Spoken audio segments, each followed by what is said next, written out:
What's up, guys? Welcome back to another FPL GFCT chat. If you want to submit these questions into the Q&A next time, join the Telegram. The link will be in the description down below to the website. Anyway, today I'm here with Sham and Gabe. How is FPL going for you guys? Gabe? FPL, define FPL, I think, in my case. This is, as far as my OR and all of that, it's been one of the worst. The worst season I've ever experienced. But it's kind of the only part of my season that has been bad. Everything else about my season has been really, honestly, incredible, including like these videos we do here. I've done a couple of YouTube things. I've done the consistency with my matchups article. I'm really happy with.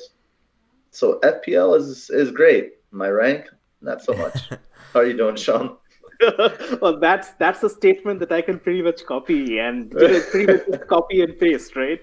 FPL rank wise, I'm not doing very well, and I'll just tell you while we are at it, I'll tell you about how I kind of try to construct a season.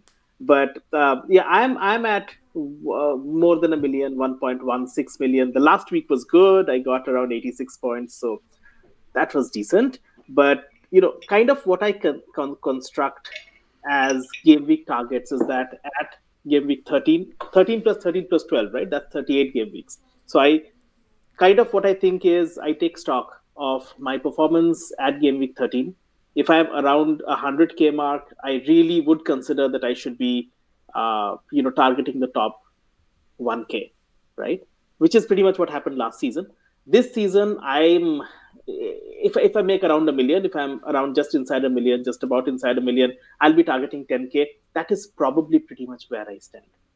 So somebody who's outside a million talking about 10K, that's probably, I'm probably overreaching, but yeah, that's pretty much there.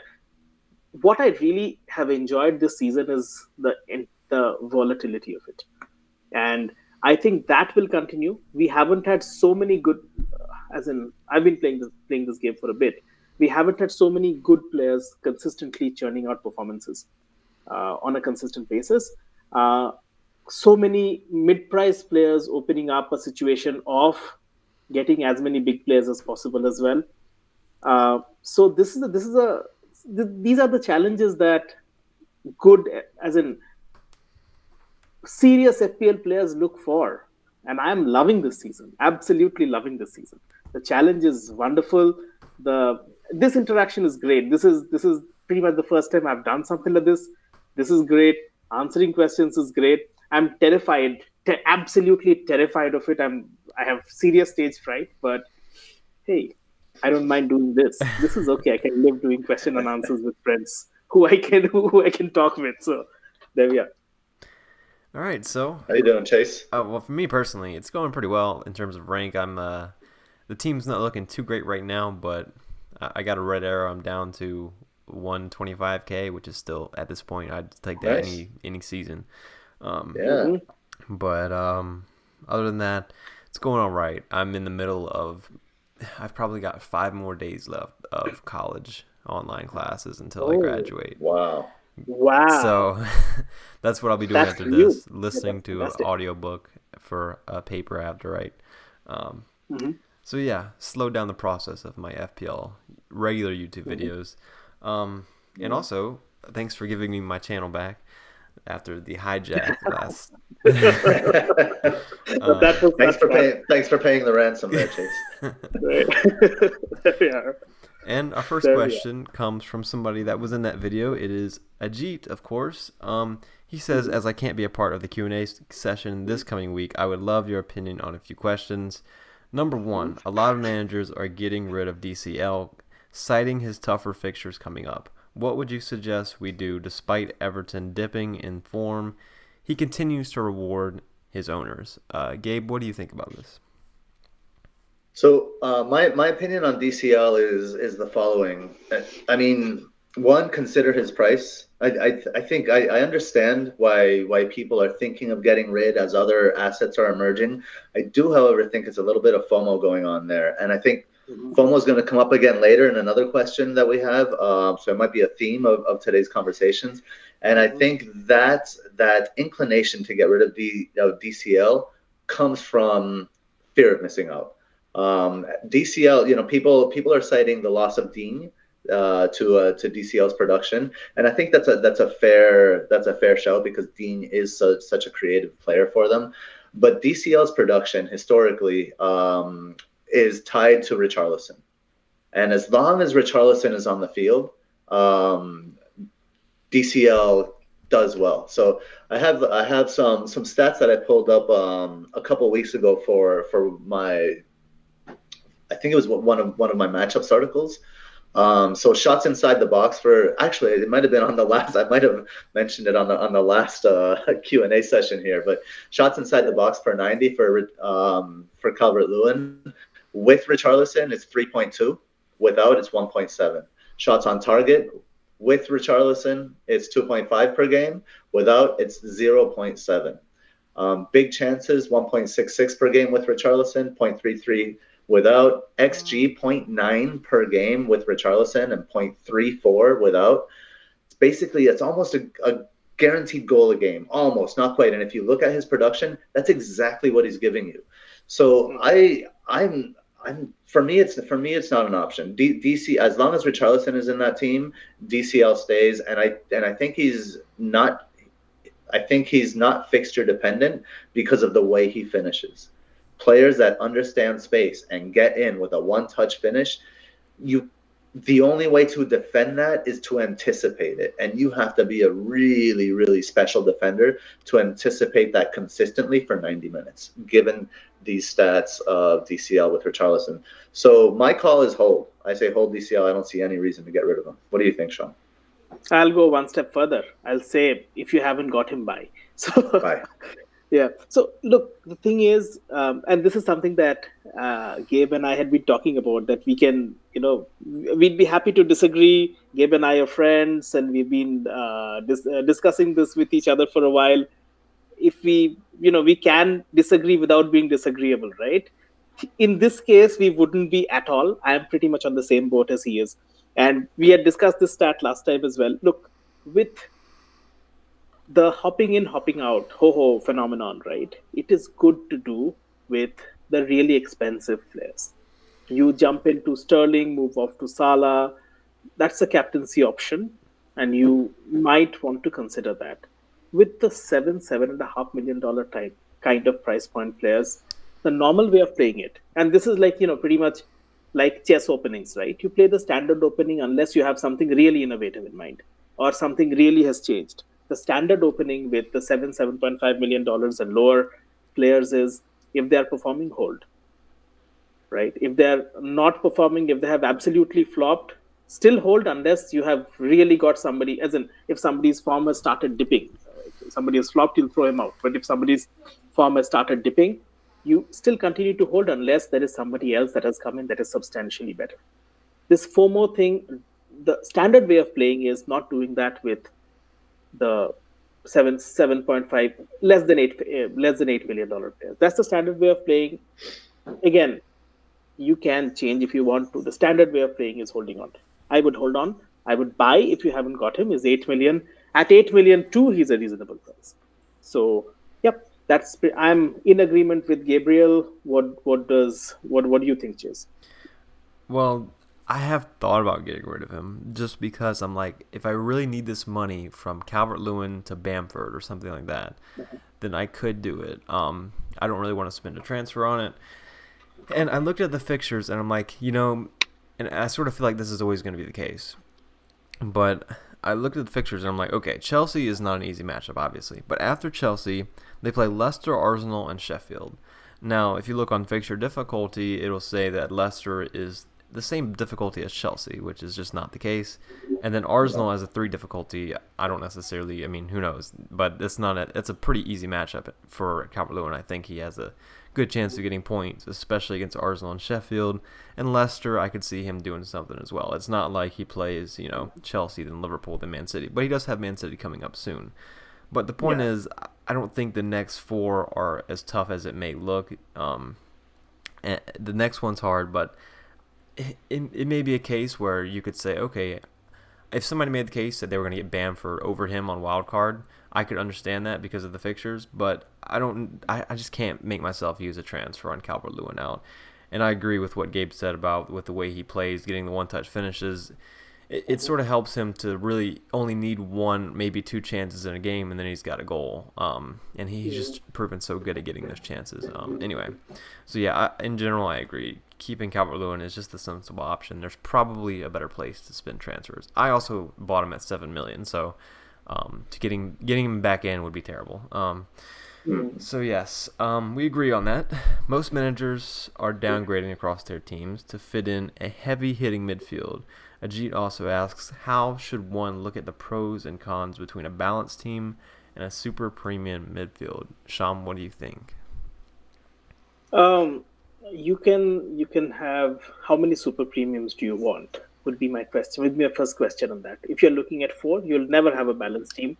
If you have 3, you can still have a balanced team. So that's pretty much the decision that you'll have to make for yourself. If you kind of believe that 4, you would really need 4, as in 4 super premiums and 3 super premiums and Son, say for example, we was 9.5. In my book, that's near super premium. You cannot have a balanced team otherwise.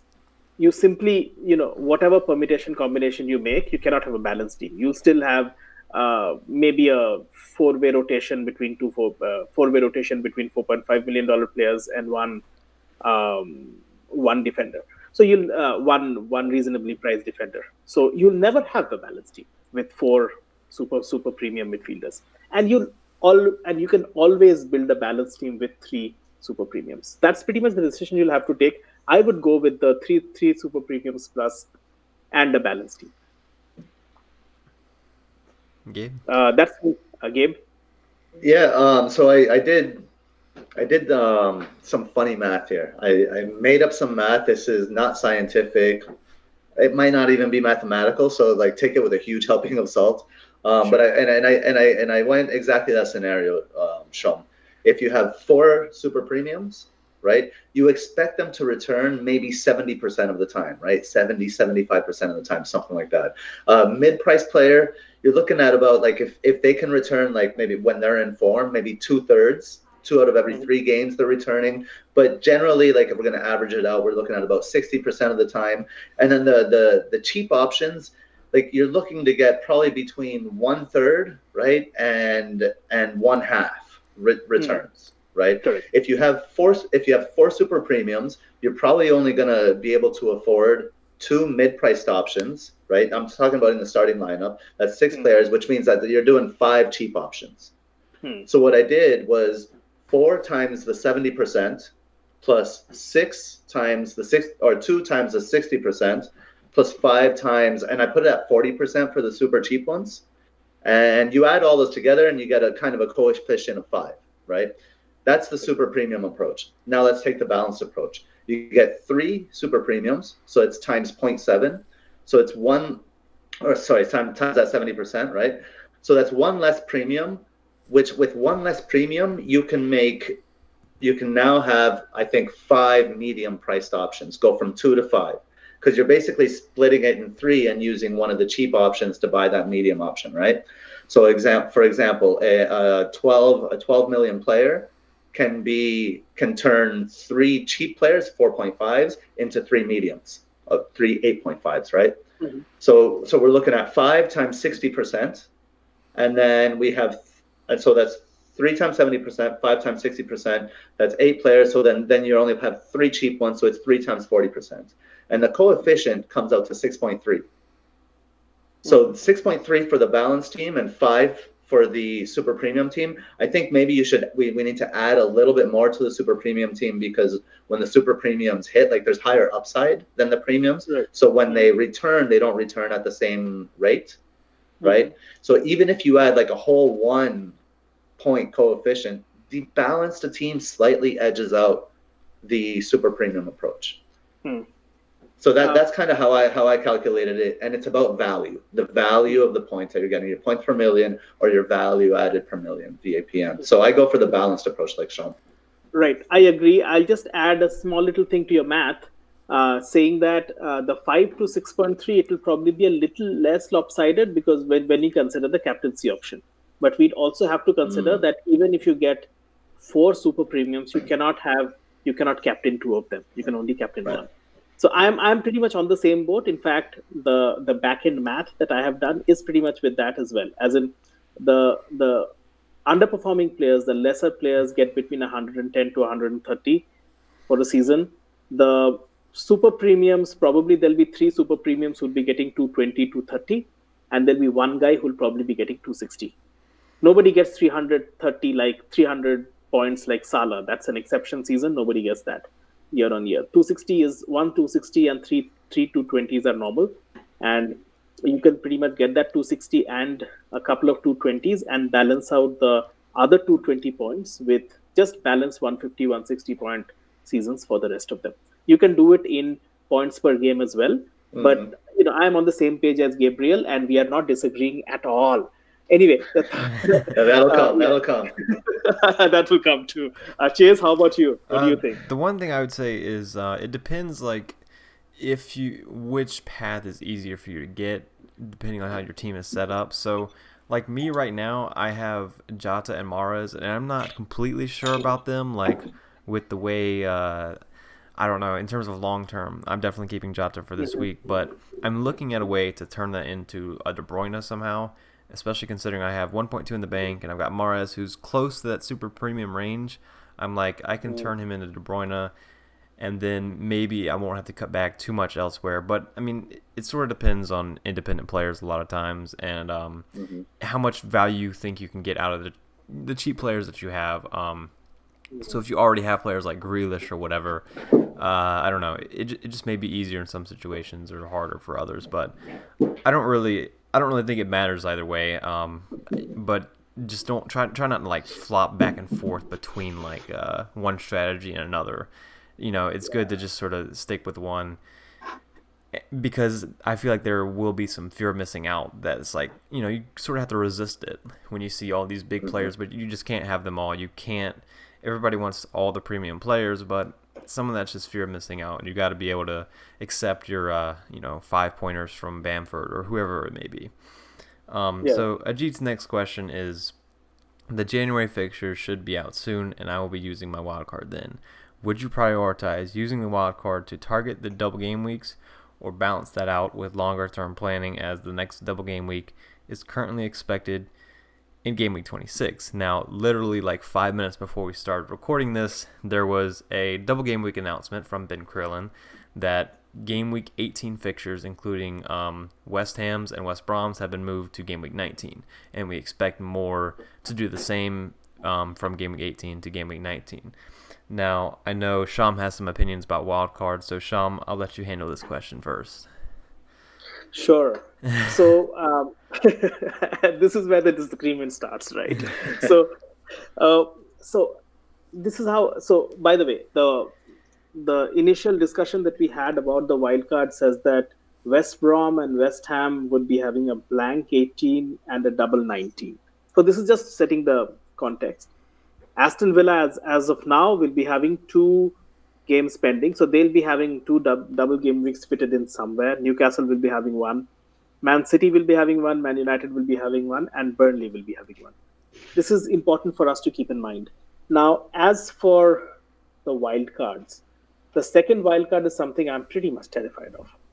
Because I feel that we have all been, before the wild card, playing the season for about 19-20 seasons, 19-20 game weeks, right? So what pretty much happens is that you have got your team to a certain structure.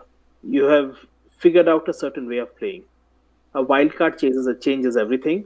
And I have at least had it happen to my team very often, that the wild card has actually turned my team into a worse performing team. And so I call it, being hoisted by my own petard. And I am pretty much terrified of the wild card. There had been one season where I hadn't played my second wild card at all. And that was because I was getting around a 6,000-ish rank, and I was just too terrified of, changing anything and making it worse, because I thought I was having a pretty poor season. I was not going up or going down. So I am terrified of all of the second season, all of the late season things. I'm terrified of the second wild card. I'm terrified of all the chips. I try to find one loophole where one can use it and get done with it and move on with my season. That doesn't mean playing it unreasonably. That doesn't mean not playing it in a double game week and just throwing it out or something like that. But the first double game week comes, I'll be happy to play a free hit, or I'll be happy to play a double. I'll be happy to plan my wild card for that, etc. Things like that. But that is just the way I play, and I'm a kind of a uh, you know, slow moving fantasy football player, right? I try to automate my team as much as possible. It's a way of playing. My way of playing says, you know, get rid, take the benefit of these things, don't push them on later on in the season. Just the way it is. So this is pretty much what my suggestion would be. I know Gabe will have some different opinion, and over to him. Well, last time we did this Q&A video, you remember, and then I was talking about my wildcard team, and I was saying, you know, I have good bench players because I want to make a decision every game week.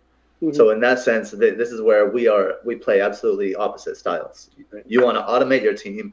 I want to constantly be making the decisions, right? Right. So.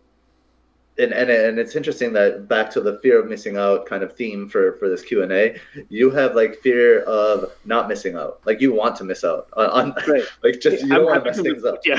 I'm happy to miss. Missing out is cool. Yeah. Desire to miss out. Maybe that's what it is. Right. So for me, I mean the wild card is it's a personal decision. It's a very personal decision, and it all speaks to how you are playing the season. So kind of back to Chase's earlier point, whatever way you are playing the season, play the season that way, right? Mm-hmm. So if you are playing the season very aggressively and trying to jump on everything before it happens or anticipate things, then you may want to look at that early wild card to kind of leapfrog you in to those early double game weeks, right? You want to jump out ahead. Or you may think that it all depends on when we get the information. It's a little bit, I find it to be a little bit early for decisions, but not early for a conversation around this. So the way I use my wild card is I use it strategically, planning for. I use it at the earliest time possible, planning for double game weeks. So I'm a firm believer in that. After you use your wild card, the assumption that we all should have is that it will improve our team. Right. So we want to improve our team for the most amount of game weeks possible. Right. We usually don't get double game weeks until the 30s. Mm-hmm. Right. So which is why I usually hold my wild card until those double game weeks right at the beginning of that. That's when I'll hit it. Now, if we're going to have, double game week in game week 26, I think that for me, that feels a little bit early for me. We still have, after that, we still have 12 game weeks. So many things can change, and we will have more double and blank game weeks. Like the 30 crunch of double game weeks will also come. Yes. Due to the fixture congestion, yeah. Exactly. It will come. It will come in 26. It will come in 30 something. It will come in 19. So it like you said, this is a very unique season. And in a season like this, I want to have a safety net if I can. So while I'm an aggressive type of manager, I play the game a little bit aggressively. I think in a season like this, game week 26 would be a little too early even for my comfort level. But I can't. Like that strategy completely makes sense as well. What do you think, Chase? What's your approach? I don't know. I just try to balance out the best that you can is what I would generally say. But in general, I would agree with I would try to keep it if you can, just for the safety of it. And I just sort of have to echo both things you said, I guess, because the thing, just make sure you're not ruining your team to focus on the next couple of fixtures. I guess I don't have anything special to say at all. But yes, I wouldn't, in terms of wild card, I guess just basing on my prior history, I haven't really focused too much on the double game weeks in the past. I typically find out I'm like, oh, I could wait for the double game weeks, but my team right here, I could see some major improvements here. So I've just used it beforehand and not even waited. It really just depends on the team. I wouldn't necessarily like schedule out a wild card time. Like say, okay, I'm gonna play it this week. I've just never done that. So, but I don't know. I don't really consider myself very opinionated about this subject. So moving on to the next question. I just want to mention one thing, and that came in both Gabe's discussion as well as Chase yours, is the concept of the playing style, right? You, Chase, are an excellent player. You've got, double digit rank at the end of the season at one point, which none of us has ever got. And you have a playing style. It makes most sense. So stick to the playing style you've got, the kind of texture of a season that you have figured out that you're comfortable with. Invariably, what will happen is that you'll perform your best when you're sticking to that, playing style. Similar to what Gabe had said as well. Like, say, for example, if I, like Late Riser, right? So he's a wonderful player, wonderful FPL player. And he takes the kind of risks that I cannot even think about, right? But he does that, and he does that consistently, right? He can do it. He's successful because he's consistent in it.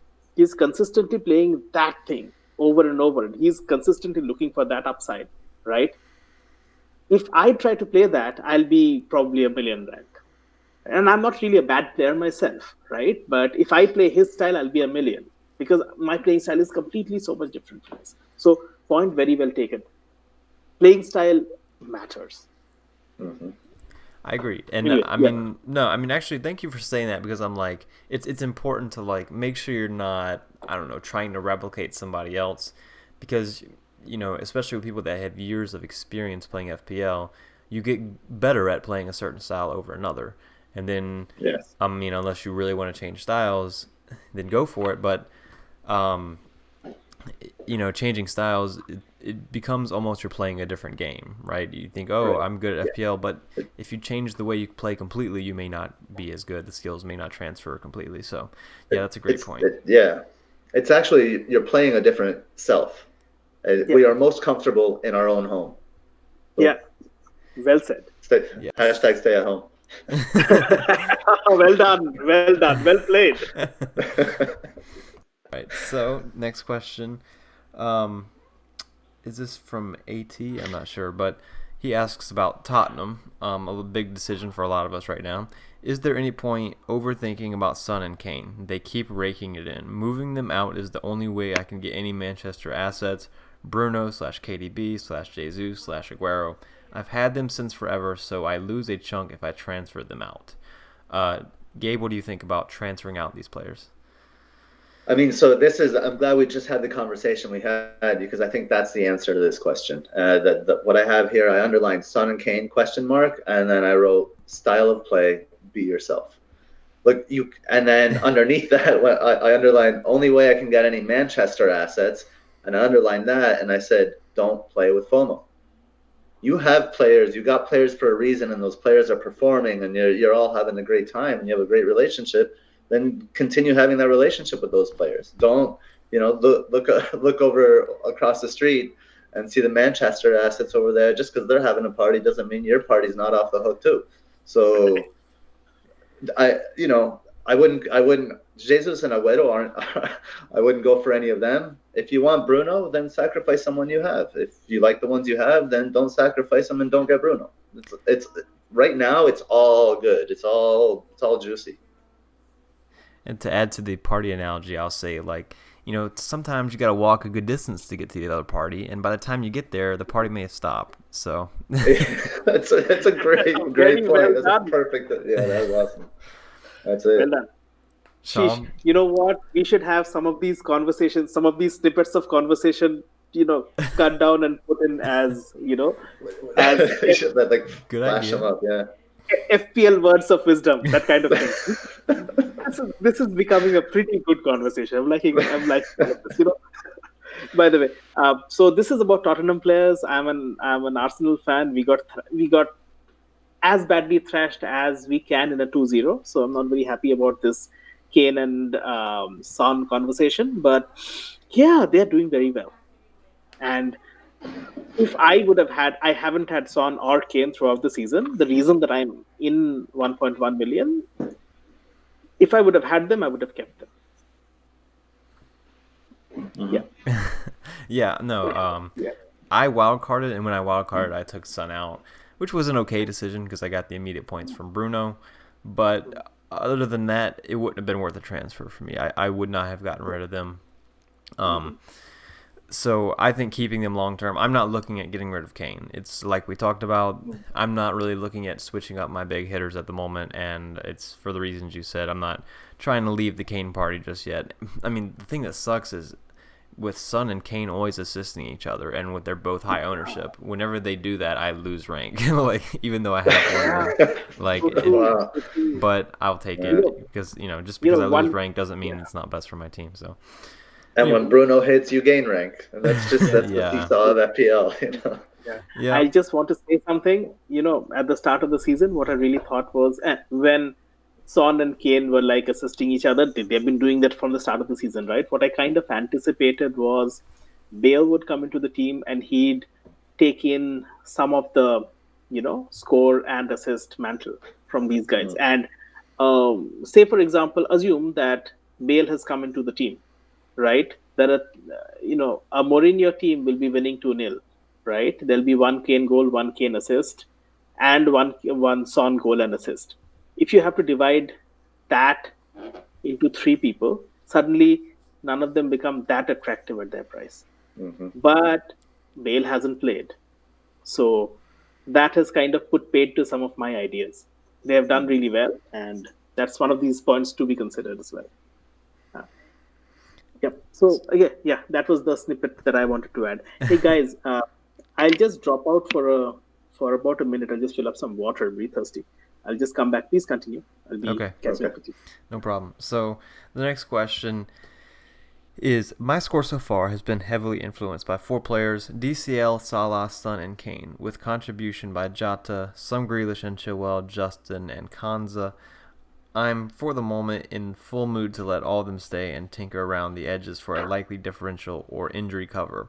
What's your view on this strategy, Gabe?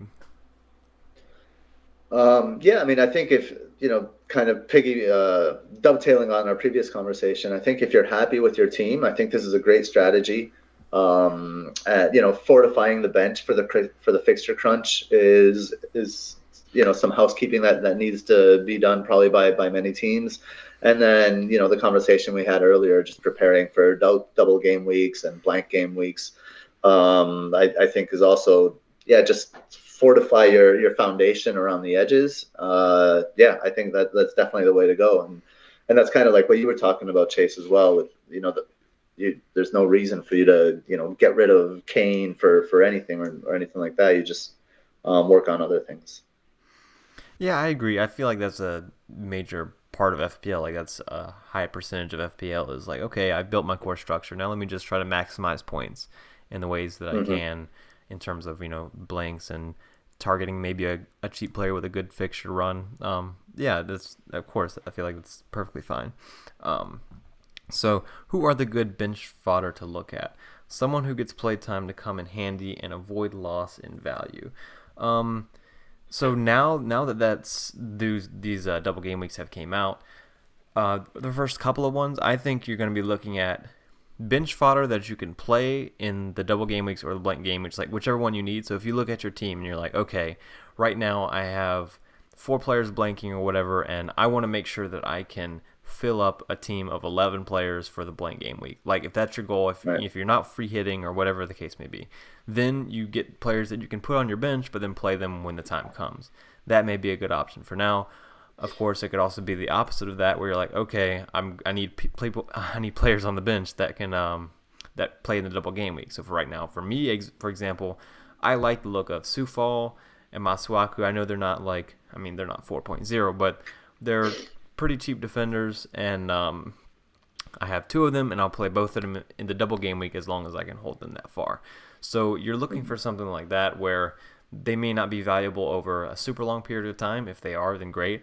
But they should have some value where you can play them at some point. But in terms of overall bench fodder, I would just say get cheap players that play. If you're looking for like Riedewald, who's 4.4 at Crystal Palace, has he lost his place? I don't know. But that's not the kind of player that you can. The cheap midfielders aren't really the players that you can really expect points from in like the blanks or double game weeks or anything like that. I think the cheap defenders are more likely where the value is at, and I would say the best striker is Brewster, just because hey, he comes off the bench sometimes, and anybody else at that price point is just not really ever going to play. Gabe, what do you think? So I agree on most of them. I will say, like, I think the number one enabler to have is Souček. At 4.9 midfield, scores goals. You can target the matchups in terms of teams that concede a lot of headed chances. And he has just a delicious double game week in 19 with Burnley and West Brom. The downside to Souček, of course, is you're sacrificing a valuable midfielder spot, but I feel like it's a good investment. I like the Sufal call. The Masuaku one, I'm a little worried about. He was taken off at halftime recently. Yeah. But if you have him, I think you have to hold him for now. Charlie Taylor at 4.4 million, I think is way up there as well with a double game week coming up, right? And then the other one, and this is I want to get Sean's kind of perspective on this, is Alioski. I see Alioski attacking a lot. He's in and around kind of the box and the back post quite a bit. I find him interesting also at 4.4, just like Charlie Taylor. But I'm not sure if there's Sean is his like step fandom is Leeds, so maybe he can give us some insight on rotation risk for Alioski. Right. Sure. So step fandom is a nice way of putting it. Yeah. That's another tagline for our. Yeah. Well done. Yeah. So I do believe that Alioski will get rotated. So about 2 seasons back, when Leeds was in the Championship, their standard left back was Barry Douglas, and then probably he got injured or he wasn't very good. So they had tried to move both Alioski, who actually has a left foot, and Dallas, who does not, in the left back. But Dallas was the key performer, and you can see this in the video. The series on Leeds that is there on Amazon Prime as well. So it's like pretty nicely put over there. So Dallas eventually became the choice left back in the team. However, Alioski is a decent left back as well, right? And Dallas is kind of impossible because he can play about 4 or 5 different positions within the team. He can play as a midfielder. He can play as a quasi-attacking midfielder along with the other two, Phillips and who's the penalty taker? What's his name? But anyway, so Click. Yeah, Click, correct. Yeah, so he can be the third guy along with them. He can play left back, he can play right back, and he can play right wing as well. So I do not have too much doubt about Dallas losing his place. He wouldn't. If they have to pick one player for left back, probably Dallas would be the guy. In that case, Alioski loses out. The reason probably, and this is again kind of an understanding that I've got, the right wing position is kind of sealed by Rafinha, who's been really good. So that position is kind of taken. Left wing, they like the presence of. Hasn't Harrison been out there? Yeah, Harrison, correct. Yeah. They like the presence of Harrison there because he also does a heck of a lot of defensive work. Now, the thing with, therefore, the how they structure the midfield is that there is Phillips and there is Click, and there is the third person, which they have been using Rodrigo for a while. But Rodrigo has been off and on. He's been good in patches. So they have been considering playing Dallas there along with Click and along with Phillips. Now they also had to play Dallas there for a while because Phillips was injured. So the defensive midfielder position had to be filled by one of these guys like Strauk or by Click for a while as well. So it was a kind of a stopgap arrangement. I do feel that in the long run, Dallas will be playing left back and Alioski will be out of the team. But there will be some rotation. Alioski also has Bielsa's trust. But that is pretty much how it will be, in my opinion. So there's definitely risk. Alioski has risk. If you have to take the cheapest defenders at this moment, I would look at Jamal Lewis at 4.3 for Newcastle. He's probably the cheapest regular playing defender in the game. And you have Sufal is a pick that I really like at 4.6. He's really good. Charlie Taylor would be fabulous if I would have been considering him. Again, Dallas, of course, Dallas and Ailing, of course, at 4.5 are all good picks. 4.4, Liam Cooper would play every match. He's the captain of Leeds. He'll be there for every match. Charlie Taylor is a fantastic pick. And those are pretty much the people that I would consider as defenders. I'd like to throw some stats towards Charlie Taylor. So Burnley have the 6th lowest XG conceded all season, and they have allowed the 6th most goals. Right. So and you were mentioning how their goals against has actually overperformed their XG against by a considerable distance, right? Right. So their XG is 6th best, and then the goals conceded is 6th worst. So they've conceded 5 more goals than they should have per their XG this season. Only Brighton has more with 6.5. So I think Charlie Taylor having dropped to 4.4 is a sneaky good investment because their underlying stats, defensive stats, are good. Knowing Burnley, knowing their history, I do believe that they're going to come around, and then their defense, those stats are going to correct themselves, or the production will correct themselves. Yeah, I'd like to think so too. Yeah, Chase, back to you. Okay, so I'm gonna skip over Dom's question because we sort of already addressed the whole Kane and DCL thing. So the next question comes from Matt. And he says, with plenty of rotation expected over the next 4 to 5 game weeks, what is the better approach? And we sort of talked about this already, like having the big hitters versus 4 big hitters, 3.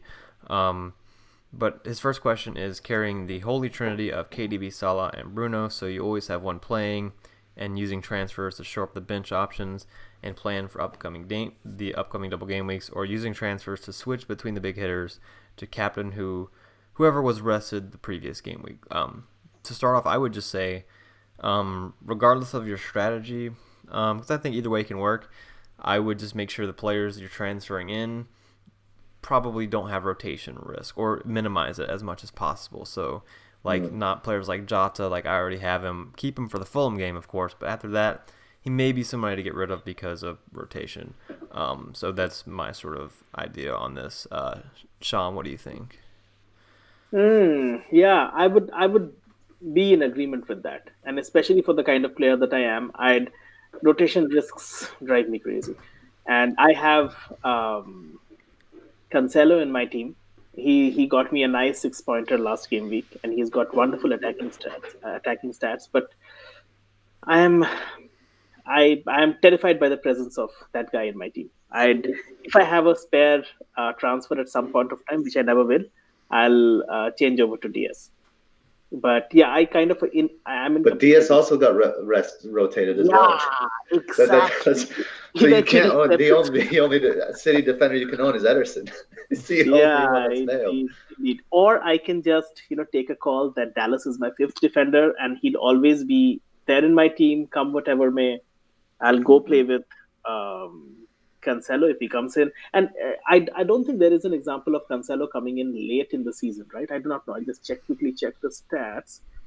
Either he has played the full thing or he hasn't played completely, right, or something like that. Sorry, this is kind of digressing, but I'll just quickly check that and get back to you. Just give me 15 seconds. Yeah, you can kind of you should always like know kind of the situation, right, and the context to try to guess that rotation. But guessing rotation is a risky business. So kind of back to the earlier point, having Dallas, for example, in there, especially Dallas with good fixtures as a sub, then you don't have to sweat the rotation because your coverage it's good enough. It's solid. You're not you're not coming in with like a West Brom defender or something like that, or a Killman that you have no idea. Like if he's your coverage, you're gonna struggle. Yeah, you're going to struggle. Yep. And actually, that does come back to our previous point, right? Having three regular playing players in the bench kind of makes sense during this, during this fixture congestion time. Like, you at least will have somebody coming in with 2 points. Well, I think one thing I will say as far as the two options that Matt Skidas is asking us about here, carry the Holy Trinity, whatever your Holy Trinity may be, right? He listed KDB, Salah, Bruno. That's the Holy Trinity for me as well. But your Holy Trinity might be, Kane, Bruno, Salah, and no KDB, right? That's a possible way forward. Or using transfers. I think we know enough about the season to know, especially about these premium assets, that we don't really need to move them around too much, at least in this short term, like during this fixture crunch period, because there will be so many fires to put out. If our plan is to move between the things that are like to fix things that aren't broken, then I think that plan has a potential of falling apart, but their fires could be created that could decimate you in other areas as well. So, just tread lightly, I guess would be my recommendation. Yeah, I think in general it's important to focus on putting out the fires in your team first. So that sort of goes with the first option there. And I will say that Kane, Bruno, and Salah especially are people, especially now that Bruno's got even 45 minutes rest, I expect them to play 90 minutes every week, most of the time. And De Bruyne is pretty much in that category, but he does play under Pep Roulette, so you never know. Next question is from Jojo, and they ask, in just 4 game weeks, Spurs fixtures are going to improve, and despite playing such tough fixtures, Spurs managed to keep 5 clean sheets in the last 6 games. Should Eric Dyer be brought in as a defender? He's just $5 million, and he has a lot of potential for clean sheets ahead of game week 16. Gabe, what do you think? Yeah, I like that shout. I've added Eric Dyer to my watch list. I liked him at the beginning of the season. I thought Spurs would keep more clean sheets initially, and they didn't. So I soured on him a little bit. But Mourinho right now, this is peak Mourinho, and enjoy it because it only lasts a few months. Because as we get into like winter and the spring, Mourinho's going to start melting down. Spurs are going to start melting down until he eventually either gets fired or quits, maybe this summer or halfway through next season. So right now, this is the best you can get of Mourinho. So the best defensively and the best and just goals that come out of nowhere from Talisman. So Son, Kane, great picks. Defense, especially with the game week they mentioned, game week 16. I think the defense is a good investment as well. 5-0 for Dyer. See, I don't like Dyer as a player, so that for me it doesn't sit well. I would rather spend the 5.5 for Reguilon. But if you are a neutral on Dyer, then I think 5-0 is good value. What do you think, Sean? Yeah, I'm kind of on the same boat. The thing that I do not like about Dyer is that he'll not get you attacking points. He'll not get you bonuses either. He'll pretty much get you 6 points if there is a clean sheet or nothing else, or 2 points if there is or maybe 1 point. He's quite a bit of a tough tackling defender, right? He'll give the opponents attacking points, maybe. Yeah, that's true. Sorry, so my Dyer jab. Yeah, but so I'm not really a fan of these one-way players who can only get points in one way, right? Who do not get that many bonuses either. So, but with the amount of clean sheets that Tottenham are getting, he is a reasonable shout. But again, I agree with the point that Gabe has been making, that Reguilon is a far better pick, considerably better pick. even but the right wing is a little bit of a concern, right? Um, there is Doherty, and there is rotation risk Or over there. yeah. So, or yeah. So there is rotation risk over there. So yeah, maybe Dyer. I'm not very. You know what? It's a reasonable pick. I'm not enthused by it. Right? Say for example, if Arsenal would have been defensively better, I would have really been looking at somebody like a Dyer. That could be an interesting pick. Somebody like that. Say maybe if you have four more, 0.4 more to spend, and if you can get somebody like PVA, that would be an interesting pick. I That guy mean, can get there's Cresswell, there's James in this Cresswell. Yeah, Cresswell and at James at Bellerin. 5.2 you can get Reece James. Yeah, If you're thinking of spending 5 million and getting there, Eric Dyer, spend 0.2 more and get Reece James. That would be my recommendation. so statistically, Chelsea by all measures are the best defense in the league. So you get the higher chance for higher probability for clean sheets, and you get potential for attacking returns with Reece James. And as far as defensively, the expected goals conceded delta for Tottenham. So that's again the goals conceded minus expected goals conceded is the lowest in the league. So minus 3.22, which means that they should have conceded more than 3 more goals than they have conceded per the XG. So their result may, that there may be regression there, maybe, or it could just be the effect of a Mourinho team. I'm just throwing that out there as something to think about. But I agree with Sham's point that there are more or options with more upside at around that price point. So on to Jojo's next question. He says, is bringing Son for Grealish a good option in Gameweek 16? It's a pretty good bit in the future, as Son will be having good fixtures, whereas Grealish fixtures include teams like Chelsea, Manchester United, Spurs, Everton, West Ham, etc. However, there's quite a possibility of Aston Villa playing in a double game week. So Sean, what do you think about targeting Son in Gameweek 16? Why not? In a single game week situation, Son over Grealish.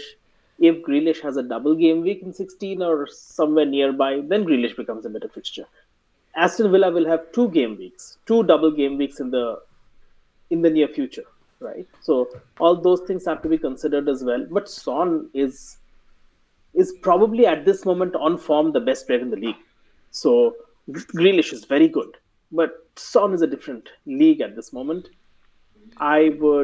It's a very difficult thing to say. In 16th, if there is no double game week, then of course you pick Son. If there is a double game week, then you pick Grealish. So that's pretty much how I see it. Gabe?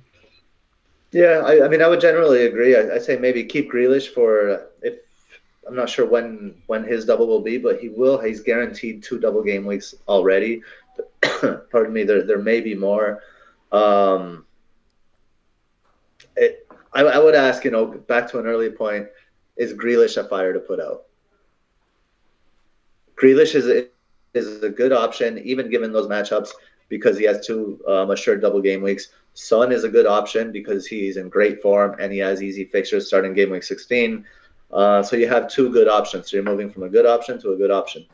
Maybe you can move from a good option to a great option, or a not so good option to a good option. I'd say try to improve. No, don't move lateral. It feels like a sideways move. Yeah. I think I agree. Yeah. I think so, because it's like transfers have inherent value because you can use them to improve your team, obviously, and probably the biggest way we can improve our teams is by getting rid of players where we're like, okay, this guy is going to get 2 points this week. Whereas all these good players, there's enough variability there where even if you think like, oh, one's slightly a better option, they're still both good options. And it's like when you can go from a major down to, somebody decent, that makes a big difference in my opinion. So it's something to look at for sure, but it may be the case where it won't be a good option for your team because you'll have other things to do. So I read this question. I'll take this next one first. Rajat asks, is a Chelsea double up in defense a viable strategy moving forward for the next 5 game weeks? I have been impressed by their performances recently, but a double up is always risky, and I tend to avoid it.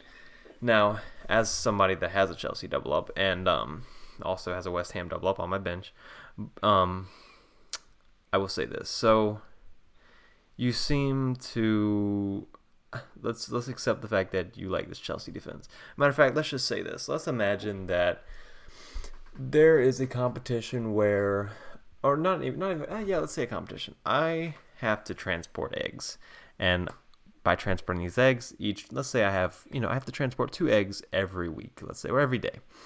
So the way I have to transport these eggs, I have to get them to a certain location in a basket without these eggs breaking or being damaged. So I go to the store the first day and I see all these baskets, and basically my job is like to analyze these baskets, and I'm like, okay, what is the probability that these baskets will keep these egg alive? Because it's all dependent on the basket here. And I'm trying to like win this competition against like everybody else in the world. So I'm like, what strategy is going to give me like the best chances of winning? And I analyze the basket. Basket number 1, I'm like, this one has like a 15% chance of keeping the egg safe. And I look at the second one, 20, and like, there's a bunch of garbage, like 5% one. Like, these one has cracks. This one has spikes. Like, I'm never touching that basket in my life. But then there's like one basket that's like a 40% chance that it'll keep my eggs. And each basket that I'm talking about here you can put up to 3 eggs in it, let's say, conveniently enough. And as many eggs you put in there doesn't affect the percentage. It's just how they're built. So I go, and I'm like, you know what? I've narrowed it down to these 2 baskets. And one, I think, has a 40% chance of getting my eggs to where they need to go. And the other one, I think, has a 39% chance. So what do? Well, I see somebody beside me, and he's like, as my doorbell rings, I see somebody beside me, and he's like... Perfect timing. And he's like, ding! That's freaky, man. And this guy's like... me and him agree on our evaluations of the baskets. He's like, yeah, I think this one has a 40% chance and that one's a 39% chance, but I'm going to put 1 in each basket. I'm going to put 1 of my eggs for this day. I'm going to put 1 in each basket because, I just want to make sure that at least 1 of my eggs gets there. And I'm like, well, what's the point of that? Like, I mean, you're not really going to win the competition doing that. Like, he's like, oh, well, I'm just playing against some of my friends. I'm way better at analyzing baskets than they are. So as long as I just play it safe, eventually, I'll end up with like plenty of eggs and they'll only end up with a couple. I'm like, all right, well, if that's your goal, just to beat your friends, then yeah, that's fine, avoid the risk. But if you're going to take 1 of the 40% chances and 1 of the 39% chances, then like that 1% where I put both of mine in the 40, because that's what I'm thinking about doing. I think I have the advantage over you. And he's like, yeah, I agree, but I think this is, based on my goal, I think this is what I should do. I'm like, all right, fair enough. And then I see plenty of people like, oh, I'm going to take the 5% one just because nobody's doing it. I'm like, all right, cool. So, of course, I put both of mine in the 40% basket, and I send it off, and that's the strategy I would choose here with the Chelsea defense. I would, just because it's risky doesn't mean it's bad. Over the course of time, you may have some bad weeks, but you also have some great weeks. But, if you're giving yourself the highest probability, you got to look at the players independently here. You don't get special points for always having 1 egg safe. It's always about the total points in the end, and I think maximizing probability is the way to go. And I don't think there's any Chelsea attackers here where you're really, ruling out yourself of a Chelsea double up. I don't really think that's an issue here. So the point is that, if we're trying to compete, like, if you're trying to really improve, like, I don't see the point in like thinking that risk is inherently bad or inherently good. It's just a different strategy, but if you're avoiding taking a risk just basically for no reason, then you can harm your overall probability of getting your eggs to where they need to go. And it does depend on your goals, though, because if you're just trying to play it safe and get a certain amount of points, maybe it's, to beat your friends, then I would say it's okay. But in general, if you think Chelsea... If you look at the players independently, and that's the decision that's made, then go for it. So, Sham, what do you think? I really like that analogy. Yeah. One needs to just take their time, hear through the entire thing. I completely agree with the analogy. At the end of the season, the only thing that really matters is the overall points you got and the rank you've made. It doesn't matter what strategy you used, whether you get some brownie points out of, look, there is this interesting pick that I made, there is this interesting differential pick that I made, or there's this, I had 5 defenders who have 5 different jersey colors. All that doesn't matter. What matters is the eventual number of points that you've got, right? So I completely agree with what you've said, Chase. I'm in agreement. I have two Liverpool defenders at this moment. I have considered having two Chelsea defenders. I don't even have one, and right now I'm priced out of getting Reece James. I have Bellerin though, so at some point of time I can move over from Bellerin to him. But when there are other fires to put out, and I do not mind having 2 Chelsea defenders at all. And I completely agree with what you're saying. On the same boat. Gabe? I agree as well. I don't have anything to add. Just get the best players. Mm-hmm. Just get the player that you think is the best. So. Yeah, for sure. And Chelsea, their fixtures are okay. It's all right, but Chelsea's. Yeah. Sorry. But they've looked solid defensively, and given that they have James and Chilwell and Zuma with goal threat, I think it's the way to go, really. So yeah. They have the lowest XG conceded in the league. They have so Chelsea have an XG conceded of 8.71 this season, and have allowed 11 goals. Tottenham have an XG conceded of 12.22 and have conceded 9 goals. They're kind of on like opposite ends of that XG conceded spectra. Tottenham is overperforming. Chelsea's actually underperforming, and they are still among the best defenses in the league. It's clear for me. Chelsea's defense great investment. Yep, I agree. So I say go for it. Just because it's risky doesn't mean it's bad. Risky does not equal bad. Just the same way conservative doesn't equal bad. It's just different. Exactly. Just one thing to say. One big reason for that is N'Golo Kante is back. Oh, yes. He's been so good.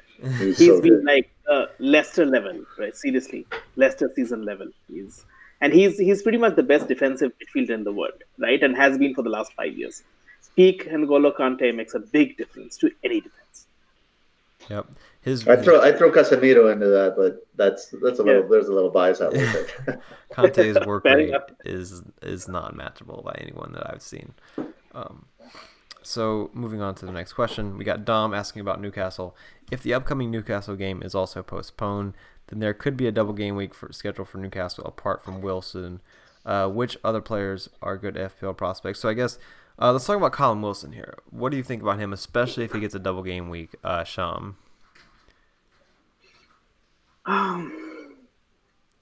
Good pick. But that's You sound so unsure about that. So I was thinking about what the always cheating guys would talk. Yeah. They call him the truth, right? Truth. Yeah. So he's a good pick, but at his price point, there are so many picks who I'd rather go for. So as in stats, if you believe in stats, you'd go for Bamford. You have Watkins. You have everybody around that price range who are who have consistently been impressive. Not that Wilson is not impressive. Wilson is a proven commodity, right? In the overall scheme of things. The thing with Wilson is that I do not really see Newcastle scoring that many goals. Gabe can probably tell us about the XG numbers, etc. I don't have them handy, but I do not see Newcastle scoring that many goals. Whatever they will score will probably be a large part of that will come through Wilson, because he's pretty much their talisman. He'll take penalties, but no, not for me. As in, he's good. He's a decent pick. As in, I'll not be surprised at anybody if they have Wilson in their team, but I would probably not have him. Gabe, for you? I mean, Newcastle have the 3rd fewest big chances this season and the 4th lowest expected goals. And I agree with you. He's a fine pick, especially if they're going to have 2 double game weeks. We saw, when was it, last week or the week before where they won like in the last minute. Callum Wilson gets a goal and an assist, double returns, just bangs that. And I know people that brought him in for that week, and they were obviously super happy. That's going to be a rare feeling, I think, or just an unpredictable one. I think he's proven he does return. I'm not really exactly sure how or when, and I don't enjoy watching when he does. Yeah. So for me, he's not a pick, but for some, I can understand why he would be. Exactly. And Chase, you? I mean, I've been a big fan of Callum Wilson when I had my great season there, because I just got him right when he scored points. But I agree with Gabe's general point. It sums up Callum Wilson well. He's going to get points. You don't really know when. So you're sort of taking a chance when you get him. But Newcastle's lack of creativity ultimately, I think, would put me off. I know he's on penalties, so he's always got that luck factor, which Bamford doesn't have, of just like getting a penalty. But I would see myself going with Bamford or even Watkins because of the double game weeks that they have. I don't know if I could make myself get Callum Wilson. Watching Newcastle, they don't seem creative, and the numbers show it anyway. Yeah, I agree. I would probably avoid, but he's not. If you have him, I'd keep him, I think so. Yeah. As in, nobody would raise an eyelid if you have him in their team, right? So yeah, he's a guy. He's a guy. Fair, standard, fair, reasonable, good pick kind of a thing. I'd just like to mention one other thing. I have a young son. I've just moved back to Bangalore. I do not get too much time to watch football. I watch around 3 matches every game week, right? Newcastle's games are horrible to watch. On a normal circumstance, I wouldn't watch them. I'd like to watch the players that I have in my team, and that is probably one other reason why I do not want to get Wilson in my team. Wilson Bournemouth was great to watch. So, right. So moving on to the next question. Anyway, I would say that it's a bias thing. If you want to, you could captain Callum Wilson. He plays West Brom this week. Not really, but I mean, not really, but yeah, okay. Yeah, but he's a nice differential, right? Yeah, there we are. So, and speaking of captaincy, our next question comes from Alden, who asks, how important is captaincy in FPL? In other words, does captaincy necessarily define your game week or make or break your game week / season? Gabe, what do you think? Unfortunately, it's everything. I mean, the best captain, my best captaincy pick this season has been Richarlison. Game week 2. That's been my best. And if I would have hit, I don't know, half more of my captaincies, I mean my rank would be more than halved. It's honestly it's part of the game that I look at a lot and I don't have much success in. And because there's so much variance, just a one-off, it's a huge part of the game. What can I say? It will make or break your game week, and it will make or break your season.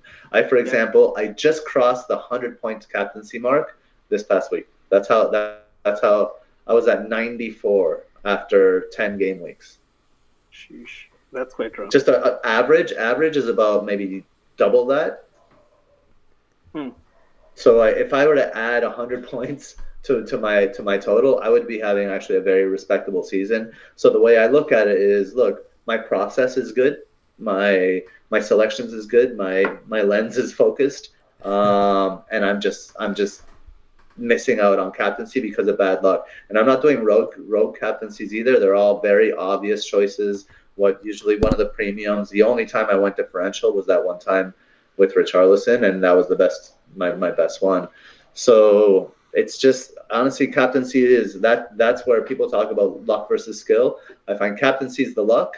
The rest of it, there's more skill than luck, and then captaincy, there's way more luck than skill. That's how I see it. How do you guys see it? I'd say I'd agree with the last point. I do believe that captaincy, specifically the cup captaincy aspect, is more luck than skill. But again, the kind of player I am, And Gabe, you wouldn't be surprised at hearing this at all. I make the most boring captaincy picks game week after game week, season after season, and I get a very middling captaincy score, and I'm pretty happy with that. And season after season, I get a very middling captaincy score. Season after season, I don't bother thinking too much about it. I pretty much look at the odds of who's the most, who's the person most people are picking, and the highest picked player who I have in my team, I pretty much pick that person as my captain. I've got 178 points through my captain, so which is exactly around the reasonable but not very good mark. That is the equivalent of around, a PPG of a player getting around 8 points, and I think that is pretty reasonable. I can live with that. So that's where yeah. But one thing, Sham, so for captaincy, especially this season, I have been very much like you, but I want to there are a lot of people that are still not even close to the mean, right? In that, so I mean, my captains, they're all premium assets, including, Salah several times, Son, Kane, Vardy, De Bruyne, Aubameyang at the beginning. They were all highly owned, highly picked captaincies, and they didn't work out. Yeah. So that's the luck part of it, right? That's the luck part. Yeah. I believe that is the luck part of it. You know what? I've been playing this game forever, right? So at one point, I used to be absolutely cursing my luck in terms of, things don't work out. My first ever season was the season where Cristiano Ronaldo went berserk, led to 55 points and was scoring a hat-trick. Coming in the second half and scoring a hat-trick, that kind of thing.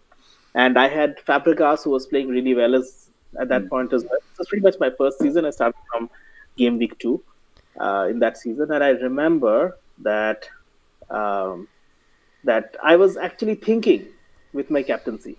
And whenever I overthought, and got Fabregas as my captain, it didn't work out. And whenever I overthought and got Ronaldo as my captain, it worked out. So basically, Ronaldo was the factor and not my thinking. So I had taken one season where I only captained one guy throughout the season. That was Lampard, I believe, who got around 240 or something that season. And I only captained Lampard for all 38 game weeks. It was a reasonable season. I got something like just around a 10,000 rank. So with something as drastic as that. So the thing that I want to say is, I try my best not to overthink this. Captaincy is mostly luck. And I try to, eventually when you know that Lampard will get 200 points, and that will be 400 points over the season, if you just use captaincy, that's a reasonable thing to do. I have done that earlier, and it doesn't make for interesting FPL playing. But if the eventual points is your goal and not having fun while playing, that's an okay thing to do. Chase? Yeah, I mean, unfortunately, I think it's unfortunate. Captaincy can really ruin a season, but I mean, it can also really help. It does suck when you're making great picks and you get the wrong captains. I think the interesting thing about captaincy is, at least I've found, that when you get a lot right in a row, it just makes it so much more easier because you're not overthinking it, and it's just a confidence factor, which you wouldn't necessarily think applies in FPL, but for me it does. And I feel like I make better decisions when I'm in form with captaincy. And I've only had one blank this season, and I'm doing pretty well with it right now, so I'm hoping it continues. But yeah, it's kind of lucky, and it can make or break the season. So if just to put things in perspective, I'm like around 2.9 million right now. Yes. If I would have like an extra, like just an average captaincy, 70 points I would be more. 70 points more. That's mine. 70 points more, I would be top 200K. Wow. Wow. And that's just that's the captaincy effect. Right. And I think I'm glad we're talking about it, because we get so wrapped up in just our overall rank and what our points is and all of that. But sometimes you could be having a good season and a bad captaincy season, and that means you're having a bad season. Mm-hmm. Yeah. So Chase, just wanted to quickly check with you as well. You're talking about your captaincy. Your 50 season, what did you do? So by the way, for people who do not know, Chase has had a season where he ranked 50th in the world. So Yeah, so that good. Yeah. So what did you do? What did I do for captaincy that season? Yeah. Generally, what was the general? Generally, it would be the way you would want to play, with the way Sham would play. Just captain, just picking like Captain sort of the the obvious obvious guy. captaincy. I don't think I Right. did anything too crazily, but the one thing I will say about that season is for the first half of it, I wasn't on FPL Twitter at all. I would watch some YouTube videos, but I wasn't on FPL Twitter at all. So, this isn't in regards to captaincy, but it did make it easier to make some picks. Like I brought in Ings early, and I feel like if I was on FPL Twitter at the time, it would have probably like sort of motivated me to sort of be scared of getting Ings because of like injury or whatever people may be saying about him. But captaincy was pretty bland. I can't remember. I remember sometimes where I was like, wow, that was amazing. Like one time the popular captaincy was Pogba and somebody else, probably Salah. And I had Pogba, but I captained the other option. And then Pogba gets like a 90th minute penalty. And of course he misses. And so I was like celebrating because most people have captained Pogba, even though I had him. So you just sometimes you need the luck to go your way. And that is one of those situations where the luck goes your way all the time when you end up with that high of a rank. And the times it doesn't, you really remember, because then I'm like, oh, if that would have went the right way, my rank would have been so much better. Like I captained Alonso one week, and they played Newcastle, Chelsea did, and they gave up like pretty much the first shot was a goal, and Newcastle didn't create much, and they scored. And then later in the game, Alonso gets a 1v1 with the keeper, hits the inside of the post, and the ball rolls out on like the other side of the other post. One of those situations.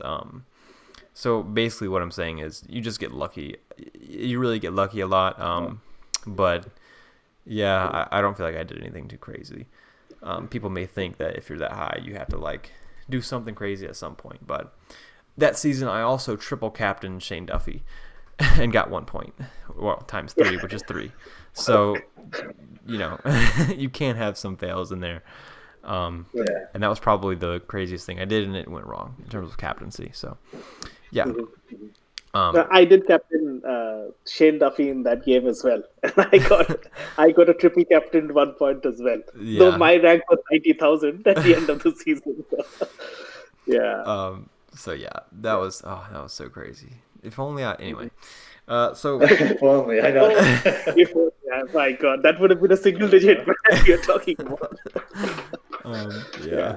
So Alden asks, what are some budget differentials we could look at from now up to Game Week 16 to get ahead of the template? Sham? Oh my God, stuff. Region. Okay, Trent Alexander-Arnold. No budget. Hey, okay, budget. Okay, it was 7 million player budget. Okay, Chooses Budget the most compared to expensive Salah. defender he can. yeah, budget compared to Salah. That's true, right? And come to think of it, at this point of time, if anybody would say from now till the end of the season, would Trent get as many points as Salah? I'd say no, but he'd get close. He was really good. He played for 15 minutes, but he was really good. So again, fingers crossed. This is around the time last season that I got Trent, I held on to him, and this is around the time when he really kicked form, and there were 11 game weeks where he was like getting 10 pointers every game week. But anyway, so differentials. Region is somebody that I have been looking at pretty carefully for quite a while. Richarlison, okay? So because at this point of time, you do realize that, so I have kind of stolen Gabe's thunder over there. So apologies, but Richarlison is at 7.8 and Calvert-Lewin is at 8. Everton does not have very good fixtures, but I do believe that they have the potential to score a lot of goals. They are a goal-scoring team. So I would like to imagine that will be an interesting purchase.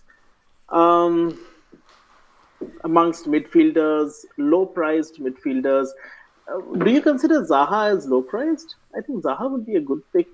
I think when I hear budget, I think in defenders, sub 5.0, anything under 5.0. Midfield, I would say nothing more than 6.5. Okay. And then up front, maybe 6.0 or 6.5. 5.5, yeah. So in that case, probably what I have in hand would only be would be the Wolves midfielder slash forwards, Neto and Potense. So I think both of them would be interesting purchases. I would look at Jared Bowen, who'd been very good, but who has not been having luck. Who scored a few as well, and Ward-Prowse is not cheap anymore. He's been he's not. Everybody knows about Ward-Prowse, right? At this moment, he's scored 3 free kick goals, and he'll probably break the record. So yeah, that's pretty much where I am in. In defense, I would not go for anybody at less than 4.5. That is not a price point that I recommend. Even Stuart Dallas, who I do have in my team, I only have him because he's a attacking player who's a very good backup. So yeah, that's pretty much where I am. Game. I mean, we did talk about this a little earlier, right? I'd say Charlie Taylor at 4.4 as far as the defenders go is probably, like, if I'm going to go that cheap, that's probably the direction that I would look. In the midfield, there are some sneaky plays in the midfield, but they're very much wait and see. I think Rafinha could be incredible. I believe he's 6.0. He's probably 5.6 or something. The Leeds guy, Leeds Rafinha. Oh, yeah. The Leeds Rafinha. He's 5.6. So I think he could turn into almost like a talisman for. He's at 5.4. 5.4 for Rafinha. That's a good I love that price for him. I just the eye test. He's so incredibly. He's the best player on that team. I as far as ability, I think as far as intelligence along with yes. So I think he's an interesting option. It depends how differential you want to go. If you want something like super out there, I like Trezeguet at Villa. The guy, I think he still has the most shots in the box the last two game weeks. However, he has, I think, that one of the least shots on target. They're like in the box, but they're all off target. I think that's an interesting differential shout if you want to go super differential. And then in the forward line, I think Brewster's gonna start at some point this season, after the new year or during the fixture crunch. So the thing about Brewster is like Vardy, and Sheffield United are not playing the way Leicester play. Leicester gets the ball, and they had their first look is up long field to see what kind of space Vardy is in and to see where he's leaning. Wherever his body's leaning, that's where they're going to put the ball in that space. Sheffield don't do that. Sheffield United, they get the ball, and they immediately go wide. Without even thinking or looking anywhere else, they go wide. So when they're going wide, Brewster's making his run, and he always has to recycle the run. So when they look up, Brewster's in the middle of recycling his run, and he's not in good space. I hope Chris Wilder can figure it out. I've been impressed with some of the things I've seen from him as a manager so far, so I believe that he will figure it out. So I think Brewster's going to become an option, a nailed-on option, full 90 every game once Sheffield United starts learning to use him. So he's someone to keep an eye on. That is this exact thing is one of the reasons why I like this Q&A session so much. I get these snippets of information, and I'm like, okay, wow. By the way, Chase, even before you go, I'd just like to mention one other pick, if you wouldn't mind. And that is if you have 5.1. I'm really sorry, may I? Yeah, go ahead. Just if you have $5.1 million in hand, change your goalkeeper to Lukasz Fabianski. He'll get 150 points this season. And he'll I like that shout. It's a great shout. In fact, maybe a shout instead of Sufal. Like if you're looking for the West Ham double up for the double against West Brom and who was it? Someone else that's bad. Fabianski could be the way to go there. I like that shout. For me, which one's? I can't make myself spend 5.1 on a goalkeeper. I'm trying to fit in all these premiums. You must have not been paying attention last week. That's right. But the one player, or I guess the two players I'll add, one isn't a budget option. They do have some decent fixtures, but Ings is he's 6% owned now. I know he's not budget, but then Adams also has the same good fixtures, and he's pretty low owned. So those are two that I would throw out there. I like the Rafinha pick as well. So there's some options there. I wouldn't necessarily look to go differential for the sake of it, but there are some solid options out there. So skipping to the final question, this comes from Alden as well. He asks, with the shift in formation to a back four and Wolves giving away a lot of chances more than usual, can we still continue to look at them as a strong defensive unit? Gabe, what do you think? I don't think Wolves are going to shift to a back four. I think Wolves are going to. I have high praise for Nuno as a manager. I think he's made a lot of mistakes this season, and I think that back four is showing to be one of the most pivotal mistakes he's made. And they have to go back to a back five.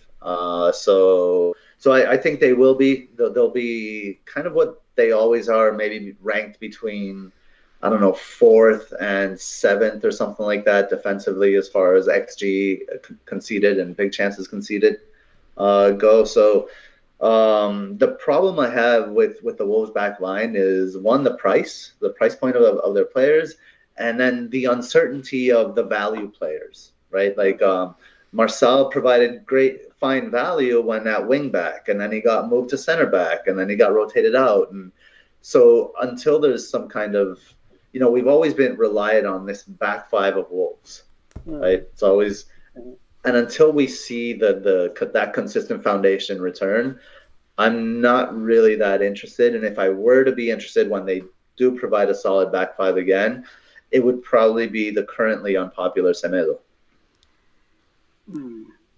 Sean? I don't know. What do you think, Sean? Yeah, no, I do agree with that. I find no reason why